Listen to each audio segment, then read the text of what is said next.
com relação ao que é um produto bom e um produto ruim para se investir, tá? Então, eu acho bem interessante.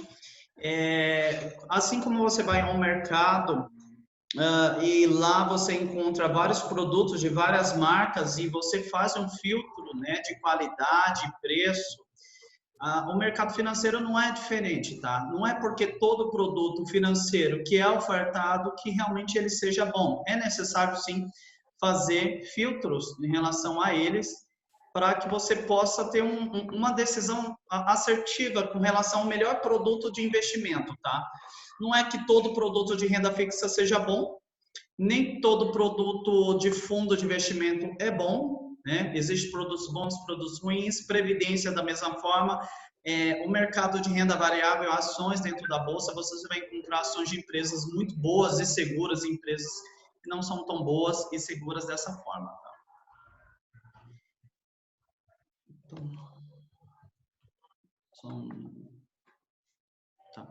Então, pessoal, vamos lá. Um conceito que nos norteia e sempre acaba aparecendo no noticiário, né? Selic. Então, quando nós vemos assim, falando de taxa Selic, que ela baixou, que ela subiu, ultimamente nós temos ouvido muito mais do que a taxa Selic tem baixado, caído, projeção da taxa Selic caindo. E isso na palavra, talvez um pouco mais simples, o que isso significa para o teu dia a dia? O que isso influencia? O que isso nos impacta? O que isso pode trazer como alteração? Tá? Então, a taxa Selic ela é definida pelo cupom, com vários membros, onde eles vão definir, olhando os vários indicadores da economia, um deles é justamente a inflação e vários outros, e ele vai definir a taxa básica de juros, tá? Que vai nortear todo o mercado financeiro, títulos públicos, e ela vai influenciar também numa outra taxa, que é a taxa de transferência entre os bancos, que é o CDI, e ela é influenciada também pela taxa Selic. A taxa Selic também ela influencia as linhas de empréstimo.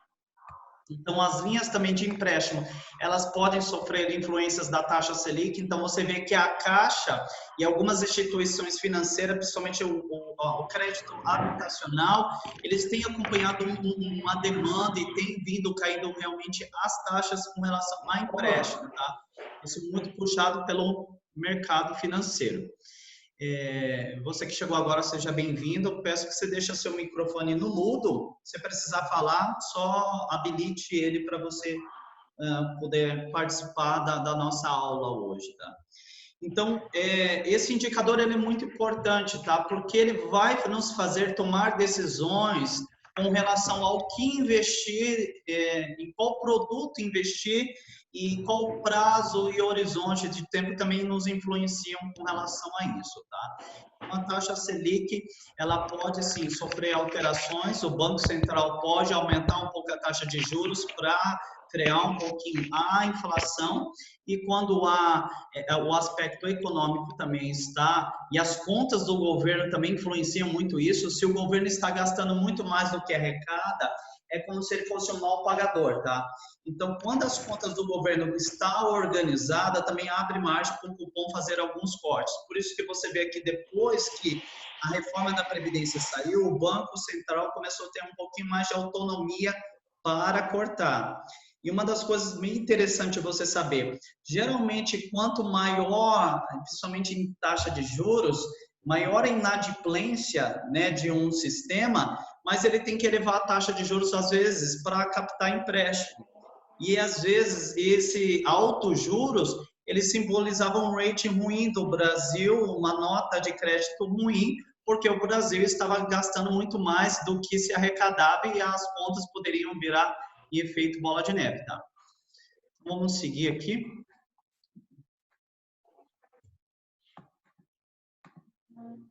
Então, veja só a evolução, né, da taxa Selic, olhando só pelo horizonte aqui de 2016, tá? Então, ela pagava 14,25 e ela veio caindo, tá? Se acentuando muito mais ali a partir de alguns anos. E agora nós vemos a taxa Selic, desculpe, ela ela está a 3% e ainda com espaço para o Banco Central fazer novos cortes, tá? Então, você olhava um título, antigamente, um CDB, que te pagava 100%, ele ia te pagar 14,25%. O mesmo CDB que possa estar pagando 100% do CDI, hoje ele vai estar pagando na casa de 3%, tá?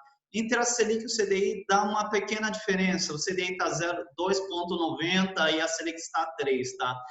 Então, com uma taxa Selic alta, às vezes não fazia tanto sentido em si eu ir para outra categoria de produto. Por quê? Porque com essa taxa, em 5 anos eu conseguia dobrar meu capital.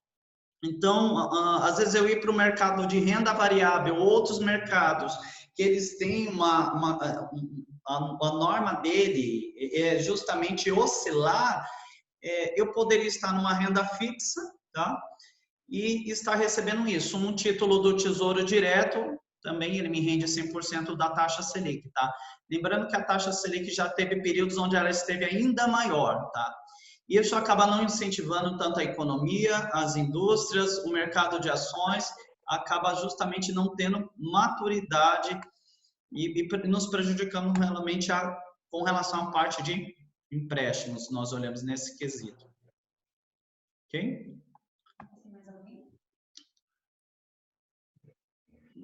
Acho que tá. Pessoal, então vamos dar uma olhada com relação a isso em alguns aspectos bem práticos aqui. Vamos falar assim, principalmente em produtos, né? Se nós olharmos a poupança ela te paga 70% da Selic.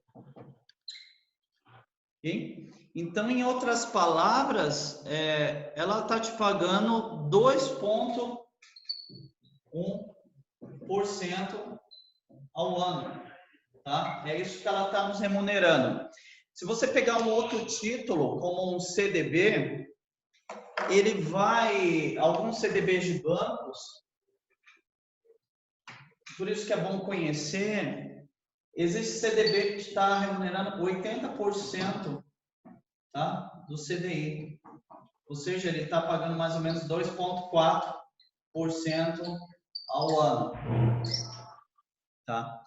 Então, esse aspecto é tão importante, ele é tão fundamental, porque ele sim, ele pode impactar a forma como nós estamos fazendo o acúmulo de patrimônio, esse 2,4. E o que é muito interessante também você vir conhecendo um pouco de produtos, e eu quero também fazer esse laço, esse vínculo, até para a nossa experiência, e estar toda hora trabalhando e prestando essa assessoria de investimento para os nossos clientes, é que um produto que ele te renda 80% do CDI, esse tipo de produto como o CDB, ele tem descontado o imposto de renda. Se eu levar ele até o final, até 2 anos, esses 15, eu vou pagar de imposto 15%, ou seja, esse produto vai me render limpo 65%.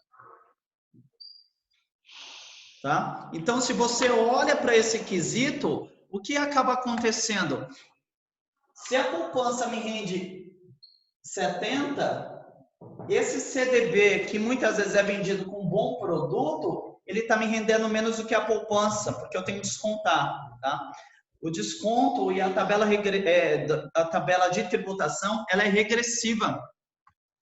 Então, se você olhar nesse quesito, eu estou perdendo dinheiro mais do que a poupança. Então, aquilo que nós falamos de benchmark do mercado, poxa, buscando segurança, buscando retorno, dentro dos produtos de renda fixa, você vai ver que eles têm produtos que concorrem entre si e as instituições também concorrem entre si. Não é um tabelamento.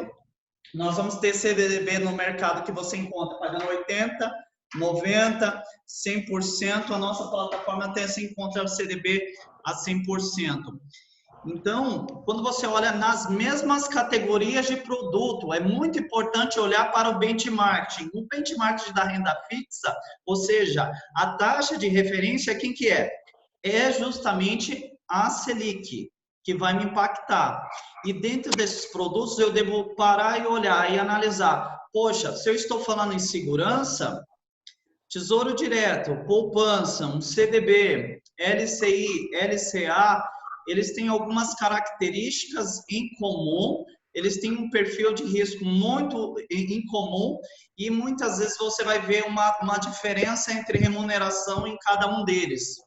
Então, é muito importante para nós olharmos para isso, tá? Para os produtos e saber justamente como ele remunera com relação ao benchmark. Para vocês terem uma ideia, a maioria das pessoas às vezes desconhece, mas o produto mais caro que eu acho do mercado financeiro é justamente a poupança. Ela é um produto caríssimo. Pela seguinte questão, se você olhar o Tesouro Direto, ele te paga 100%.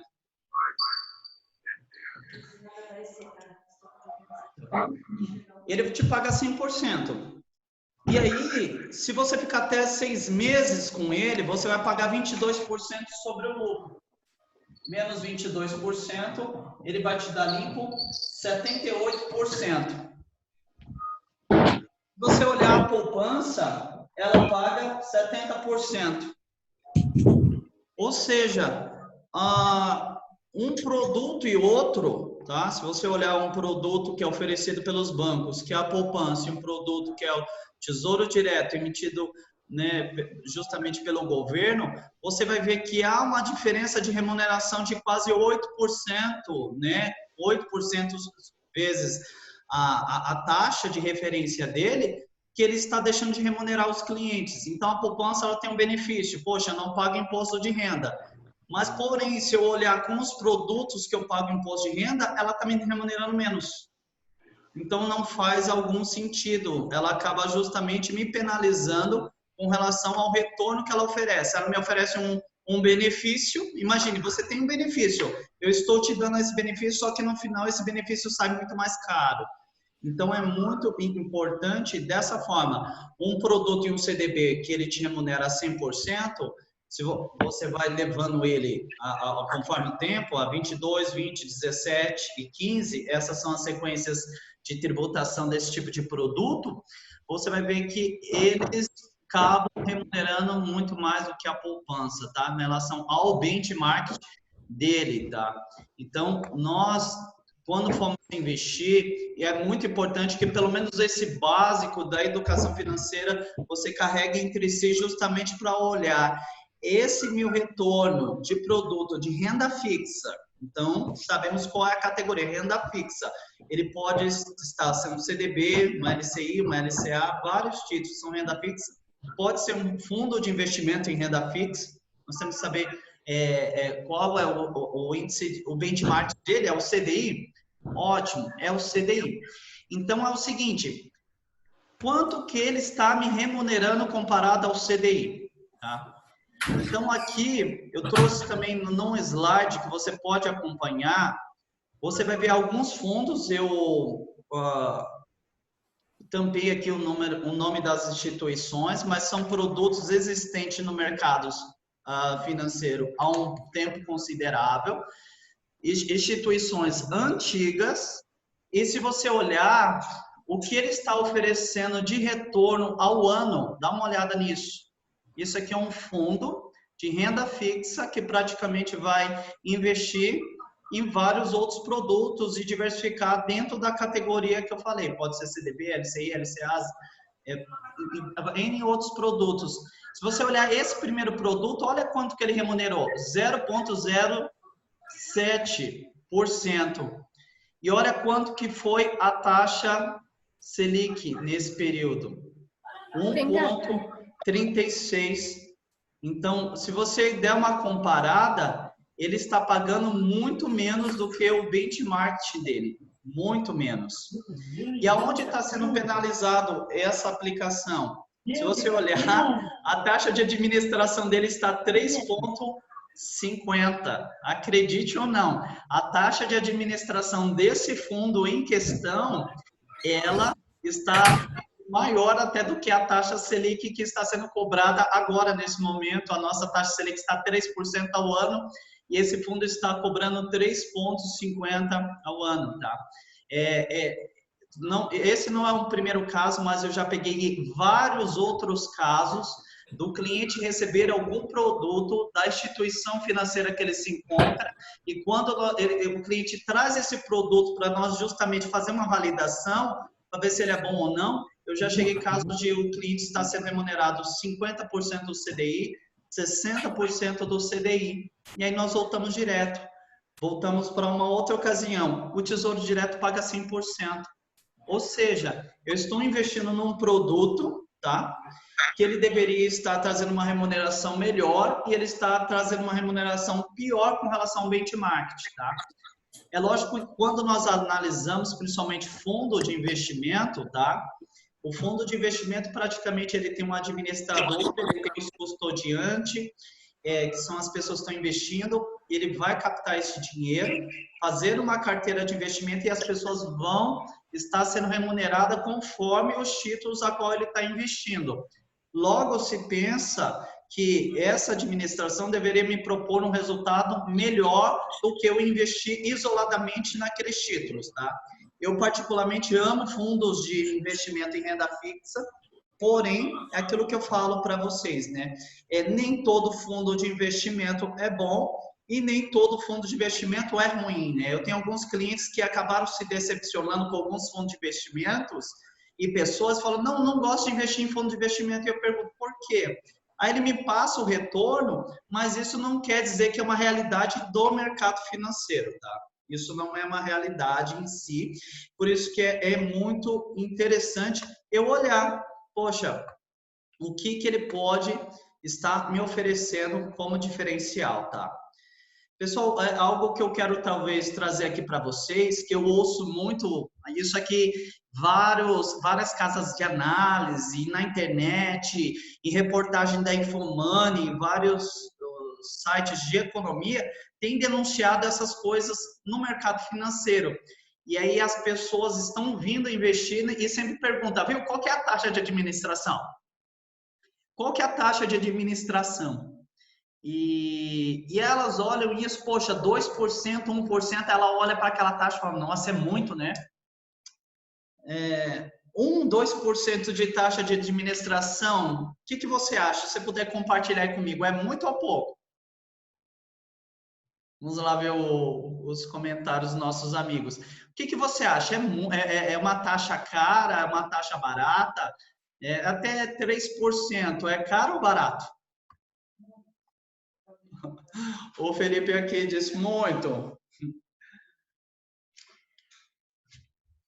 Vamos lá, gente. Quando você olha, não sei se você já realmente se confrontou ou confrontou a pessoa que veio te oferecer um produto de investimento, principalmente na categoria fundos, e aí você olha, ou uma previdência privada, a maioria das previdências privadas nossas, elas são de renda fixa, que as pessoas têm, os fundos, que muitas vezes são comercializados, ou os títulos, tá?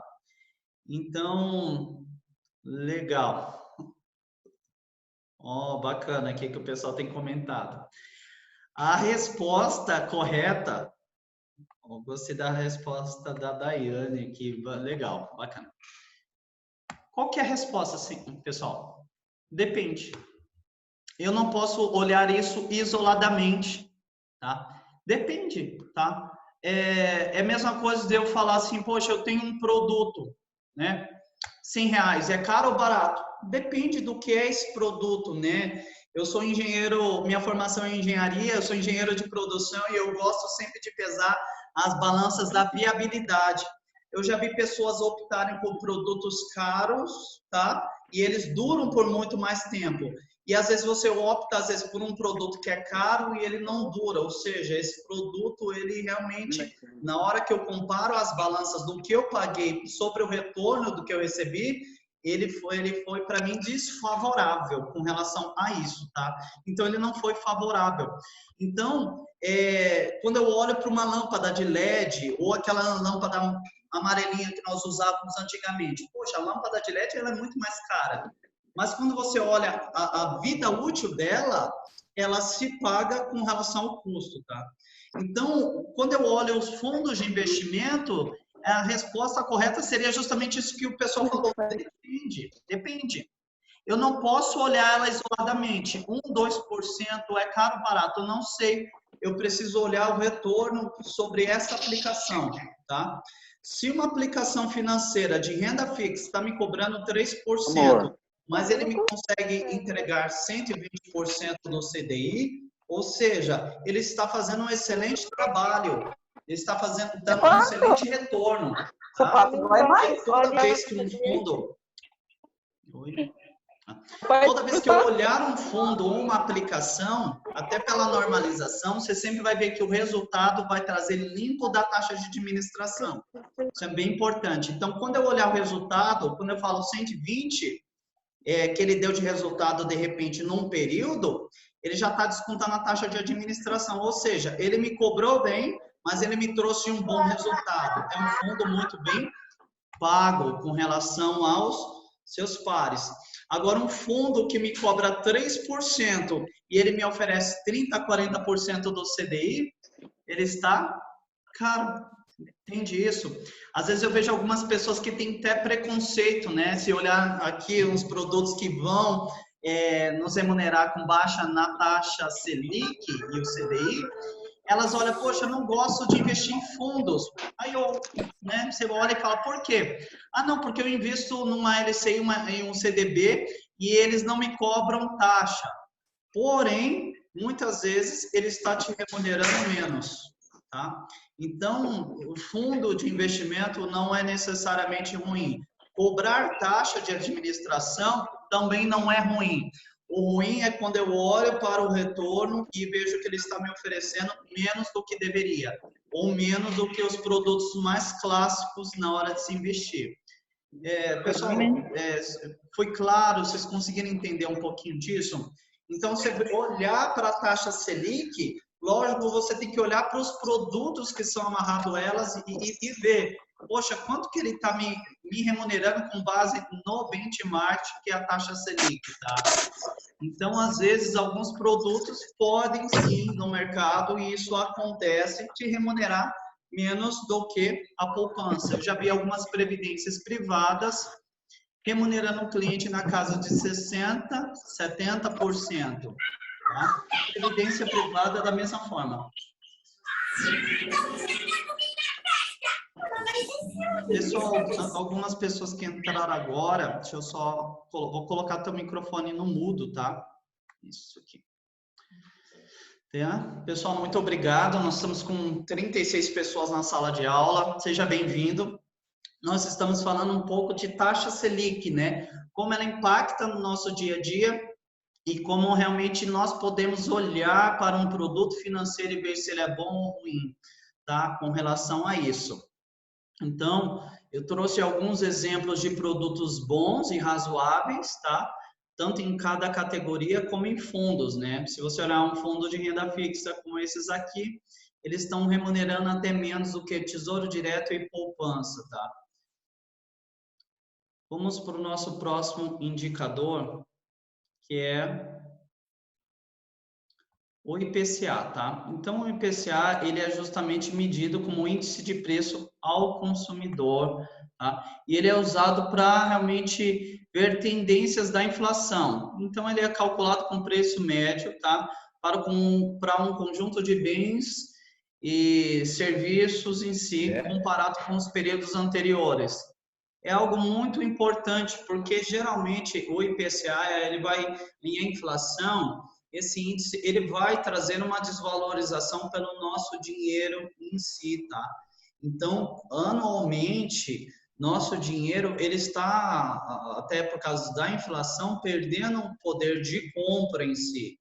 Até você sabe isso muito na prática, quando você olha R$50 há 10 anos atrás, o que você fazia com ele, e R$10 ou 50, R$100, o que você faz hoje, a moeda em si, o papel, ele é o mesmo, mas o que eu posso comprar com ele, ele tem um poder muito menor, tá? Então, isso também vai nortear muito o mercado financeiro na hora que eu olho com relação ao que eu estou realmente ganhando com o meu produto de investimento. Então, se você olhar a taxa, a inflação acumulada nos últimos anos aqui nesse gráfico, você vai ver em 2016 ela beirando aqui quase 10%, depois ela caiu, depois realmente ela teve uma subida e aqui no final do ano, aqui em dezembro de 2019, nós fechamos em 4,3 ali, nós fechamos a inflação. Tá? Isso é algo também bem interessante para te fazer observar e olhar o teu produto de investimento. Porque se você está com um produto que ele está te remunerou ao ano 4% e a inflação foi a 4%, então 4 menos 4 vai ser igual a zero. Ele não te trouxe nenhum ganho real sobre isso, tá? Então, por mais que alguns produtos sejam de renda fixa e eles sejam vendidos para você como um produto seguro que não oferece, eu tenho que dar uma olhada para realmente ver quanto isso tem sido, tá?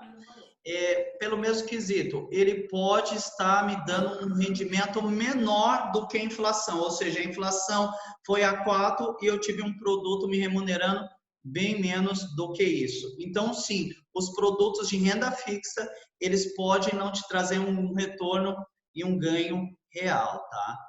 E até a forma de se investir nossa, ela também vai pelo meio que é justamente proteger o dinheiro e proteger o poder de compra dele, né?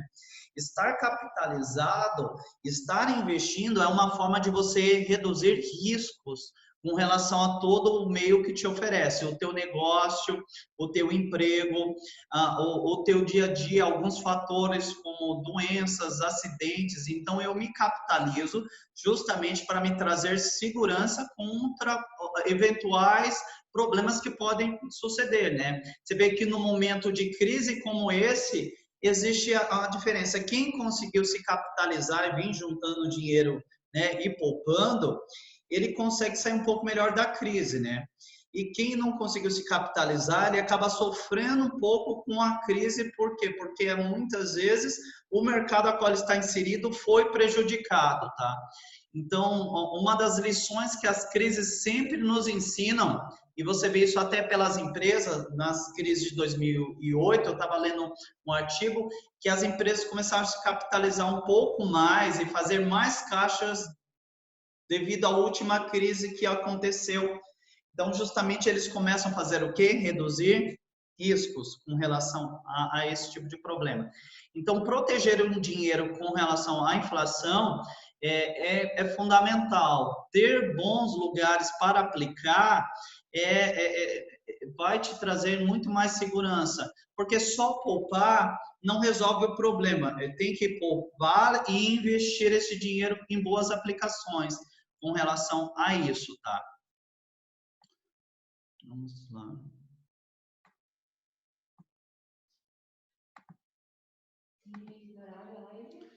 Acho que umas 9, tá? Só em outras palavras, o que me impacta essa taxa Selic? Então, antigamente eu investi em algum título público ou bancário que me remunerava a 14,25. Isso aqui é um relatório bem interessante, eu gosto dele. Então, em 5 anos eu conseguiria dobrar o meu dinheiro. Quando a taxa Selic veio caindo para 10, ou seja, em 7 anos eu vou demorar para dobrar o meu dinheiro. Tá? Se eu investir 10 mil, 100 mil, 300 mil, agora eu vou demorar 7 anos. Agora, com a taxa Selic nesse patamar de 3%, agora eu demoro 24 anos para dobrar esse mesmo capital. Ou seja, aquilo que nós olhávamos com produto financeiro e eles só satisfaziam em relação ao acúmulo de patrimônio, talvez no momento atual, baseado na matriz econômica que nós nos encontramos e você vê que já faz algum tempo, talvez o mercado financeiro ele me ofereça outros mais produtos que venham satisfazer essas necessidades justamente de acúmulo de patrimônio. Então, quanto o meu fundo e a minha aplicação estão me remunerando, é realmente o quanto que eu vou conseguir dobrar aquele capital, tá? Então, esses benchmarking, como o CDI e a Selic, ele faz toda a diferença. Então, nesse quesito, nós olhamos para esses produtos atuais só na categoria de renda fixa, talvez ele não me satisfaça a condição de realmente ter uma remuneração agradável. Então, nesse quesito, é necessário pensar em talvez diversificar, talvez pensar em outras categorias de produtos, né? Olhando talvez um produto multimercado, ele fica no meio, aqui tem renda fixa e renda variável, talvez investir um pouco mais nele, tá? Quanto mais o produto for focado em renda variável, você vai ver que ele vai te trazer algumas oscilações, porque é a dinâmica do mercado, né? Se você olhar até dentro da indústria, do comércio, você vai ver que tem períodos que eles vendem mais, vendem menos e assim sucessivamente. Então, quanto mais focado for o investimento concentrado em renda variável, mais oscilação ele vai ter pelo próprio modelo de negócio, tá? Ou por fatores externos que nem nós estamos vivendo agora.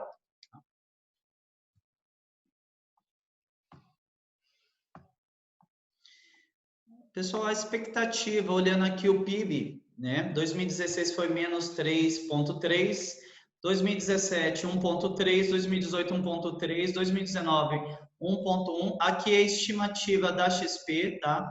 De ter menos 6%, tá?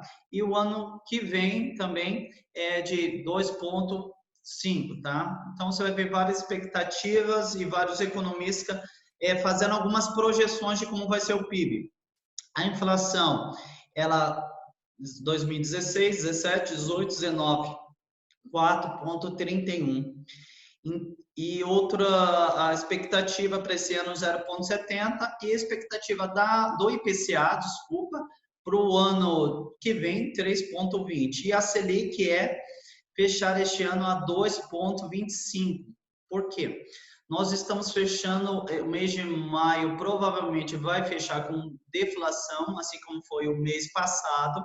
Isso vai dar alguns espaços para o Banco Central fazer novos cortes da taxa de juros. Ou seja, quando eu olhar agora um produto que remunera 100% da taxa Selic, isso aqui é projeção, tá? Nós temos que esperar a reunião do cupom e ver os próximos anúncios. E a expectativa para o ano que vem é de 3%, tá? Aqui, pegando um exemplo bem bacana, é o seguinte, ora a inflação, a taxa Selic foi de 4,50 e o IPCA 4,31, ou seja, se você pegar 4,50 e fazer vezes 70%, você vai reparar alguma coisa na poupança. Ela fechou negativa. Então, ela remunerou menos do que a inflação.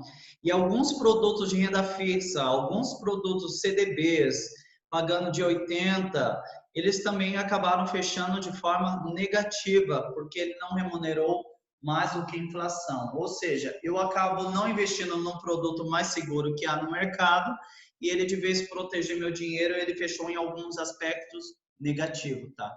Por isso que conhecer os benchmarks, conhecer esses indicadores, vai te fazer ter condições de sempre selecionar os melhores produtos, tá?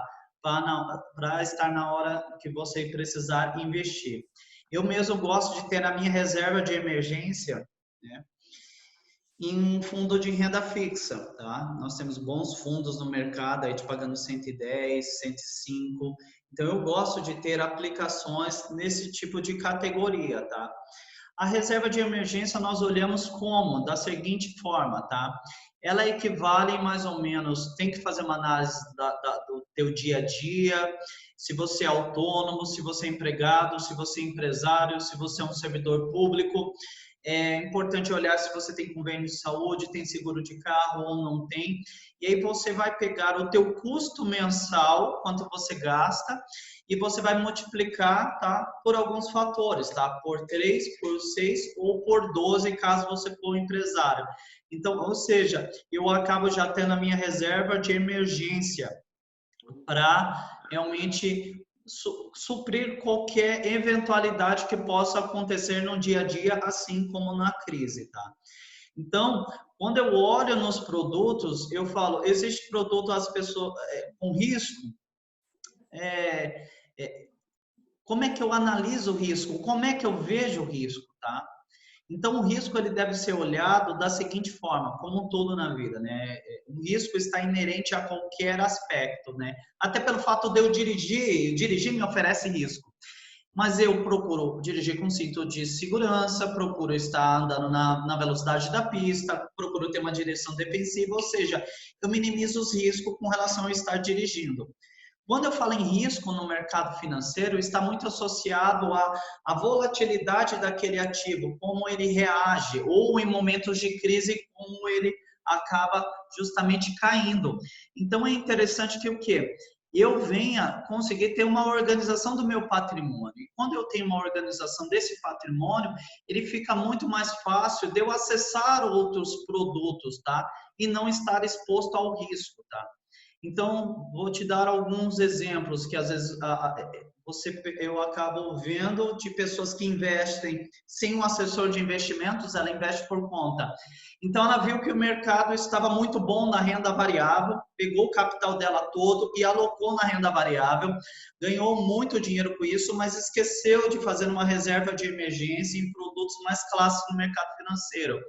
E o que acaba acontecendo? O mercado acaba tendo alguma oscilação ou um problema, que nem nós estamos tendo, um problema sanitário, e isso faz com que as bolsas despenquem. E aí acontece alguma coisa com o seu negócio, no seu dia a dia, você é obrigado a fazer alguns resgates dessas aplicações, sendo que eles não estão rentabilizando muito bem. Então, isso faz com que as pessoas se exponham ao risco desnecessariamente. Tá? Alguns ativos, principalmente ativos da bolsa, eles remuneram muito bem os clientes, só que é necessário fazer gestão dele. E aí, quando nós olhamos na parte de diversificação dessas aplicações, a renda variável é o melhor lugar para se investir. Eu trouxe aqui em seguida alguns gráficos que você pode justamente acompanhar com relação a isso, tá? Nos momentos de crise, aqui em 97, crise da Ásia, crise da Rússia. Se você não olhar no ano seguinte, você vai ver como que a bolsa aqui caiu 62%, porém quem investiu e aguentou segurar esse tipo de ativo, ele conseguiu ter um retorno de 297%.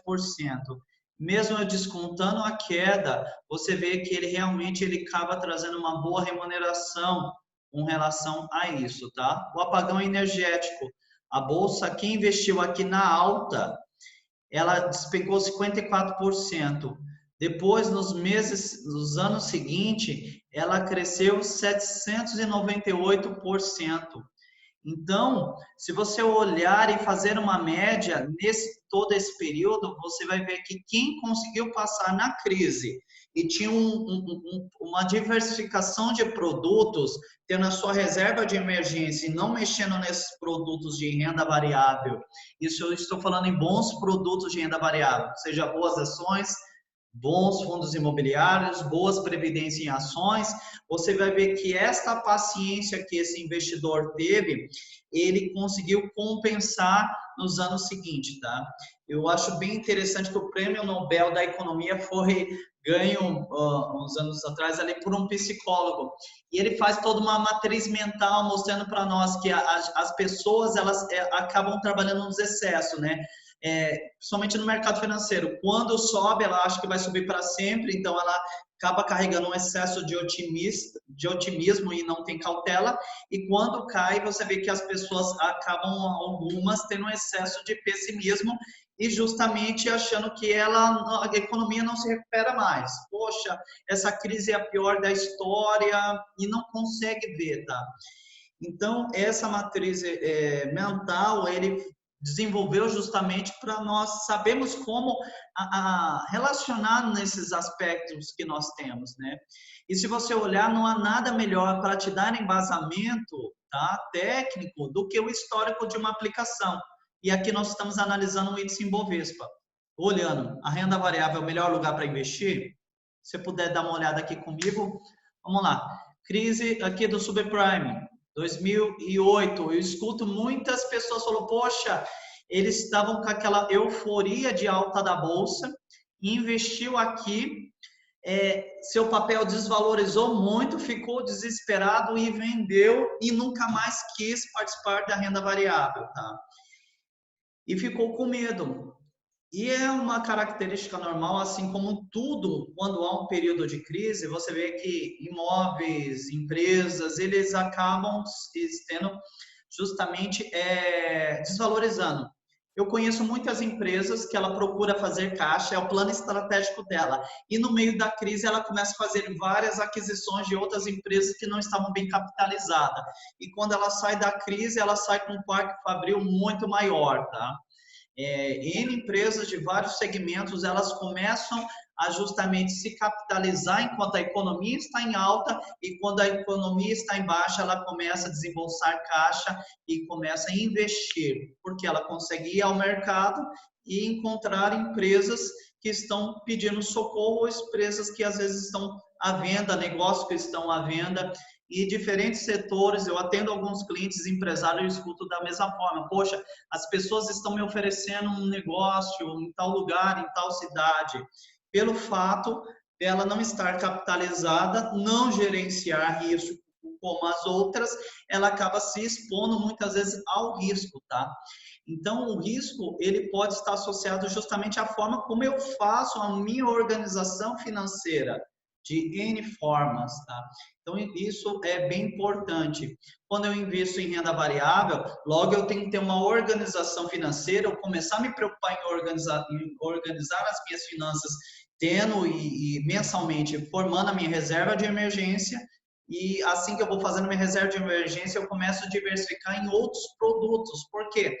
Porque se ele não rentabilizar bem, ou houver uma oscilação, eu não estou olhando para agora, para esse ano, para esses meses, eu estou olhando lá na frente, tá? E aí eu sei que pelo histórico e pela nossa matriz econômica e a matriz de arrecadação do governo, isso é muito importante você ver. Boa parte dos tributos do governo está relacionado a negócios, à empresa, ao comércio em si, tá? Se a economia não vai bem, é menos imposto, é menos arrecadação, é menos investimento na saúde, educação e estrutura, tá? Então, de alguma certa forma, independente do governo que venha, ele tem que resolver esse problema econômico, porque senão vai prejudicar muito as contas públicas, a população não vai conseguir ver o serviço daquele governante e, de uma certa forma, a imagem daquele governante é prejudicado em si, tá?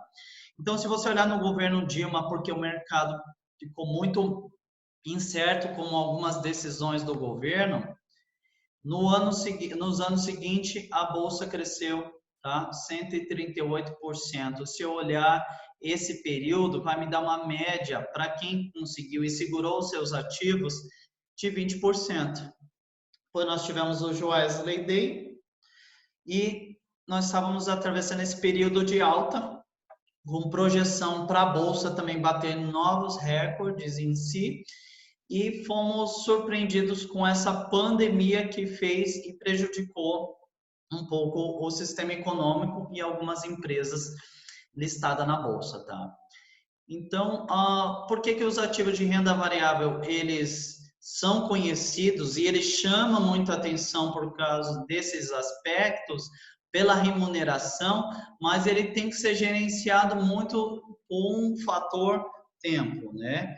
Qualidade dos gestores, qualidade dos ativos e gerenciar isso, tá? Como você viu aqui nesse gráfico.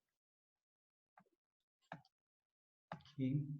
Pessoal, nossa bolsa, ela também teve uma queda muito razoável com relação às outras, justamente porque ela é muito concentrada em commodities, tá? Então, o índice Ibovespa, ele tem essa concentração, tá? Em consumo, mercado financeiro e commodities.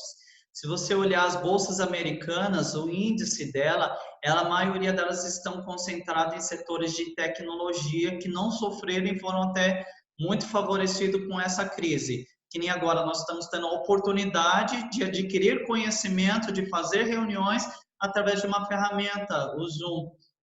Então, a tecnologia foi muito favorecida, seja qual companhia que for, ela vai ter uma solução justamente para trazer aula, para trazer reuniões, para fazer deliveries, e-commerce. Então, praticamente a plataforma da internet, ela ficou muito usada. As plataformas de streaming, então, nem se fala, elas cresceram de forma grandiosa nessa crise.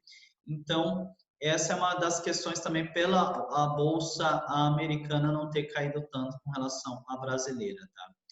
Vamos ver como é que os brasileiros têm reagido.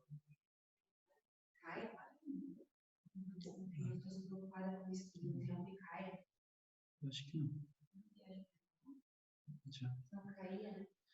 Pessoal, então assim, olha, como é que os brasileiros estão olhando a bolsa, tá? Então você vê que nesses últimos anos a quantidade de pessoas tendo interesse pela educação financeira tem transformado o mercado financeiro. Mesmo em períodos de queda da bolsa, a quantidade de CPFs inclusos dentro da Ibovespa foram grandes, tá? E se você olhar, 223 mil novos investidores que entraram na Bolsa em março de 2020, tá? Quase 30% fizeram o primeiro aporte com menos de R$500. Então, você vê que até o ticket médio das pessoas tem caído bastante com relação à Ibovespa, tá? A bolsa é o lugar onde tem um investimento mais acessível em si, e tem um valor menor. Você pode comprar uma ação em si. Então, você vê que as pessoas têm acessado, até porque a taxa Selic está baixa, então ela tem que buscar outros produtos. Eu organizei minha vida financeira, consegui ter uma gestão disso. Poxa, eu posso pensar em diversificar justamente para me auxiliar nesse acúmulo de patrimônio para que eu possa usufruir dele em algum futuro com algum outro objetivo. Em 2018, a média de pessoas, tá, eram de 200 mil na Bolsa. Em março de 2009, se registrou 1,3 milhões de CPF. E se você olhar esses anos, os anos e agora os meses, olhando 2018 com março de 2020, nós tivemos um aumento de 138%. Se você olhar no auge da crise, aqui onde as bolsas brasileiras caíram bastante, teve um aumento de 17% de entrada de novos CPFs na Bolsa Brasileira. E esses são os nossos números. Abril, 2.385.290. Tá? Até as mulheres que são conhecidas por investir mais em renda fixa estão aumentando consideravelmente, tá? Se você olhar, esse número saltou 46% em 2020, tá? Então, as mulheres chegaram a 568.628. E a questão é a seguinte, agora vamos lá para um pouco da nossa dinâmica. Investir as ações traz retorno rápido? O que você acha? É uma verdade ou mito? Vamos olhar aqui. Então, justamente esse é o primeiro mito, tá? Ele precisa, sim, ter um fator de tempo para ele conseguir rentabilizar. Como nós estávamos no famoso bull market, onde a bolsa está em alta, era muito comum algumas pessoas começarem a rentabilizar aquele ativo, fundo de ações, previdenciações, ou comprar ações na bolsa, em uma janela muito curta, 1 a 2 semanas, assim, você já via aquele capital rentabilizando. Mas, historicamente, geralmente isso requer algum tempo para você ter bons retornos com relação a isso. Como você viu ali no gráfico anterior, quando pessoas investiram no auge ali e houve uma crise e elas conseguiram passar por essa crise, quanto de retorno ela teve que gerenciar esse capital usando e administrando dessa forma, tá? É preciso muito dinheiro para investir na bolsa? Tá? Esse é outro mito. Não, você pode comprar um ativo de bolsa e de empresas boas, tá? Sem ter que precisar desembolsar muito dinheiro. Você pode encontrar bons fundos hoje dentro da plataforma mesmo da XP, bom fundo de ações com um mínimo de 500 a R$1.000, tá? Você, no fundo de ações, você consegue comprar várias ações, porque tem um gestor fazendo uma composição de carteira num valor bem razoável, tá? Até eu acho interessante, para quando você não tem muito dinheiro, de vez em comprar 1, 2 ou 3 ativos na bolsa, compre um bom fundo de ações que ele já vai te conseguir trazer um bom pacote com relação a isso, tá? Investir na bolsa de valores é sempre acompanhado de risco? Sim, verdade. Fazer a previsão dele, ele vai requerer justamente fazer a leitura de alguns indicadores daquela empresa. Toda SA tem que divulgar todos os seus dados e é bacana fazer a análise dele para saber se uma empresa está boa ou segura, se oferece risco ou não oferece risco. Se ela está operando com um desconto comparado ao seu lucro, tá? É necessário, sim, ela acompanhado de risco e eu vou gerenciar o risco de várias formas. Uma delas é fazendo uma leitura correta dos indicadores daquela empresa, investindo em bons ativos e mesmo diversificando, se eu quiser operar dentro da bolsa, comprando ativos, uma forma, justamente saber olhar o risco sistemático e não sistemático disso, né? Ou seja, diversificar entre setores da bolsa, né? É muito comum as pessoas quererem diversificar na bolsa, mas se concentram em determinados ativos e ela não está minimizando o risco, ela está exposta, extremamente exposta a alguns ativos